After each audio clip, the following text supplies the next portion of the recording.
মাঝে মধ্যে আমাকে একটা প্রশ্ন করো, দিদি ওকে সলিড স্টার্ট করেছো কিনা, মানে রুহিকে, আর কি কি দিচ্ছ, কিভাবে দিচ্ছ একটু দেখাও। তো সলিড তো অবভিয়াসলি স্টার্ট করেছো, ওর এবার সামনের 14 তারিখ এলে পরে 8 মান্থ কমপ্লিট হবে। তো সলিড স্টার্ট করেছি একটু দেরিতে, 6 মাসের পর থেকে ঠিক নয়, ধরো এই মাসখানেক হলো আমি স্টার্ট করেছি। তার আগে ও নিতে চাইছিল না সেইভাবে। তো খাওয়াচ্ছি তো অনেক কিছুই, এখন একবারে তো পুরোটা দেখানো বা বলা সম্ভব না। আমি এখন ওর জন্য লাঞ্চের একটা মেনু প্রিপেয়ার করতে চলেছি, সেটাই চলো আজকে তোমাদের সাথে সেই রেসিপিটা শেয়ার করছি, মানে ভাত ডাল সমস্ত কিছু দিয়ে যেটা আজকে ওর বানাবো সেটা চলো তোমাদের সাথে শেয়ার করি। তো ব্যাক ক্যামেরা করে চলো দেখাচ্ছি। এই দেখো, সবার প্রথমে এখানে আমি এই টেবিল চামচ, এটা হচ্ছে টেবিল চামচ, এই চামচে 2 চামচ মুসুরির ডাল নিয়ে নিয়েছি। এবার এটাকে ভালো করে ধুয়ে নেব। ফার্স্টে নিয়ে নিয়েছি দেখো কয়েক টুকরো, মানে একটা উচ্ছের থেকে, এই যে একটা উচ্ছের থেকে আমি জাস্ট 4-5 টুকরো কেটে নিয়েছি, আর অবশ্যই ভেতরে দানাগুলোকে দেখে ফেলে দিতে হবে। তার সঙ্গে নিয়েছি এখানে 4-5 টুকরো পেঁপে, কাঁচা পেঁপে, সেটাকেও ভালো করে পিল অফ করে নিয়েছি, দানা টানা সব ফেলে দিয়ে দিয়েছি, ছোটো ছোটো টুকরো করে নিয়েছি। আর নিয়েছি 4-5 টুকরো গাজর, এইগুলোকেও ভালো করে সব ধুয়ে নেব। আর এখানে নিয়েছি একটা শিং মাছ, যেটাকে নুন ছাড়া শুধু হলুদ দিয়ে একটু মাখিয়ে একদম সামান্য একটু তেলে এপিট ওপিট করে হালকা একটু ভেজে নেব। চাইলে কাঁচা মাছটা দিয়েও করা যায়, কিন্তু আমার ভালো লাগে না, সেই জন্য আমি হালকা করে এপিট ওপিট একটু অল্প তেলে ভেজে নিই, সামান্য 1 ফোঁটা নুন দিয়ে, সামান্য 1 ফোঁটা হলুদ দিয়ে। এখানে বলে রাখি, আজকে তো আমি শুধুমাত্র গাজর, পেঁপে আর উচ্ছে নিয়েছি, এক এক দিন এক এক রকম সবজি নিই, তবে 3 রকমের বেশি দিন। অন্য দিন আবার এখানে আলু থাকে উচ্ছের জায়গায়, বা মানে টোটালি চেঞ্জ, অন্যরকম সবজি দিয়ে এক এক দিন এক এক রকম দিই। এই যে দেখো, মাছটাকে জাস্ট এপিট ওপিট হালকা একটুখানি তেল দিয়ে ভেজে নিচ্ছি, নামকে বাজতে মানে এক ছিটা। আর কড়াইটা লোহার বলে কিন্তু এরকম কালো কালো দেখাচ্ছে, আবার বাজে কমেন্ট করতে যেও না। পুক্কি বুড়ি এসছে, পুক্কি বুড়ি আজকে মাছ দিয়ে ভাত খাবে, মাছের ঝোল বলতে যাচ্ছিলাম। মামা আজকে মাম ভাতও খাবে, মাম ভাজু খাবে মামা আজকে। মামা তো মাম খেতে খুব ভালোবাসে, আর যখন পেটুর মধ্যে ছিল তখন মাম্মার জন্য আমি মাম খেতাম, নাহলে তো আমি মাছ খাই না।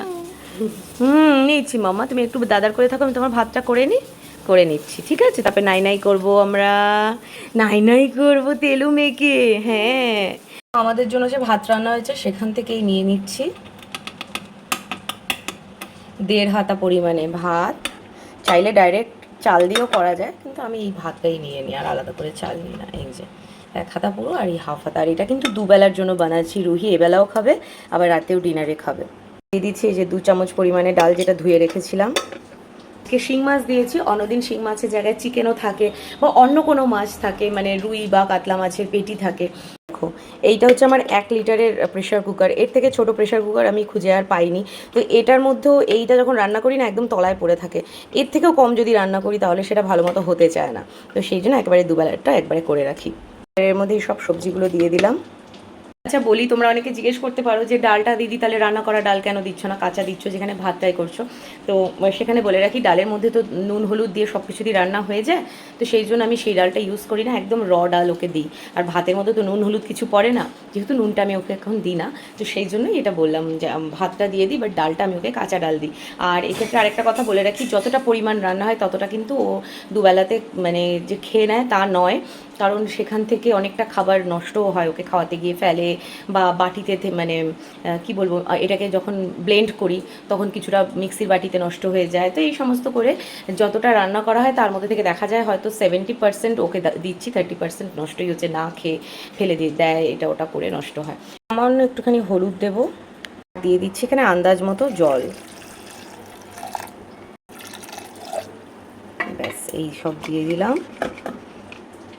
এবার সবার উপরে করে ভেজে রাখা মাছটা দিয়ে দিচ্ছি। জাস্ট 2 থেকে 3টে সিটি দিয়ে নেব, ঠান্ডা হয়ে যাওয়ার পরে এটাকে মিক্সির বাটিতে দিয়ে ব্লেন্ড করে নেব। আমি আধা ব্লেন্ড করি, মানে একদম যে মিহি পেস্ট তা নয়, আধা করি, যাতে একটু একটু ওর মুখে দানাটাও পড়ে ভাতের, মানে আধা ভাঙা টুকরো এরকমও পড়ে, কিন্তু আবার একটু ব্লেন্ড ফর্মেও থাকে। কারণ হচ্ছে আমি মিক্সিতে পেস্ট করা খাবার বাচ্চাকে দেওয়া একদমই পছন্দ করি না, কারণ ওটা একবার হ্যাবিট হয়ে গেলে ওরা ছাড়তে চায় না। তো আমি রিওকে কোনো দিন এরকম দিনই, রিওকে ভাত এরকম প্রেশারে করার পরে ওটাই খাওয়াতাম, ও দিব্যি খেয়ে নিত। কিন্তু রুহিকে আমি প্রচুর চেষ্টা করেছি, প্রায় 1.5 মাস ধরে চেষ্টা করে ফেড আপ হয়ে গেছি, ও একদমই নিতে চায় না, ভীষণ কান্নাকাটি চিৎকার করে।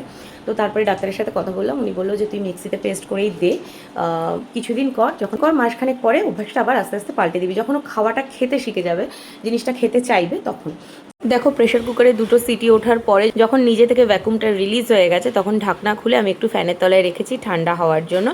আর মাছটা উপর থেকে এই যে তুলে আলাদা করে একটা প্লেটে নামিয়ে নিচ্ছি। আর 2টো মতো গাজরের টুকরোও রেখে দেবো, যেটা ও শুধু শুধু মানে খেতে ভালোবাসে, ওকে একটু একটু করে মুখে ধরি, ও একটু একটু করে কামড়ে কামড়ে নিয়ে খায়। তো এই জন্য এই দুটোকেও পেস্ট করবো না। অ্যাকচুয়ালি ও ভাত বাদে বাকি সমস্ত জিনিসই একটু মুখে নিয়ে চিউ করে খেতেই ভালোবাসে, কিন্তু ভাতটা মোটেও এইভাবে খেতে চায় না, তাই এইভাবেই পেস্ট করছি। যে কদিন একটুখানি খাবারটা ধরাতে সময় লাগে তারপরে আর পেস্ট করব না। মাছটাও কাটা বেছে নিয়ে সবটা মিক্সির মধ্যে দিয়ে দিয়েছি। এই যে দেখো এবার এটাকে ব্লেন্ড করে নেবো। আর একটু জলের ভাবটা বেশি রয়েছে, কারণ হচ্ছে এখনও তো এটা হালকা গরম আছে, যখন আরও ঠান্ডা হয়ে যাবে তখন এটা আরও ঘন হয়ে যাবে। এই যে এইটা রাতের জন্য তুলে রেখে দিয়েছি। এর মধ্যেও দেখো একটা দুটো গাজরের টুকরো গোটা রয়েছে, বা ভাতও ভালো করে দেখলে পরে ওর মধ্যে বেশ কিছু গুঁড়ো গুঁড়ো টুকরো পাওয়া যায়। আর এই যে বাকি অর্ধেকটা নিয়ে নিয়েছি বোতলে। এটা হলো সেরেলাক বা সেমি সলিড খাওয়ার যে বোতলগুলো হয় চামচ দেওয়া, সেই বোতল। এটা এখনও খাবে লাঞ্চে। আর ওকে তার আগে মানে ভাতটা দেওয়ার আগে এই যে গাজরগুলো একটু মুখে এরমভাবে ধরলে ও কুটকুট করে নিয়ে খায়, ও খেতে ভালোবাসে এটা। তো যাই হোক চলো, আজকে তো একটা লাঞ্চ আর ডিনারের রেসিপি তোমাদের সাথে শেয়ার করলাম। ও হ্যাঁ, রাত্রের জন্য যেটা রেখে দিচ্ছি সেটা রাত্রেবেলাতে হালকা করে একটু গরম করি, বাটিতে ঢেলে নেড়ে চেড়ে, যখন একটু গরম হয়ে যায় তখন ওটা আবার বোতলে ভরে ওকে খাইয়ে দিই। রুহির তো এই খাবারটা বেশ পছন্দ, চিকেনের থেকেও বেশি মাছটা খেতে পছন্দ করে, বিশেষ করে শিং মাছটা। তোমাদের বাচ্চারা কোনটা বেশি পছন্দ করে খেতে অবশ্যই কমেন্ট করে জানিও। চলো টাটা।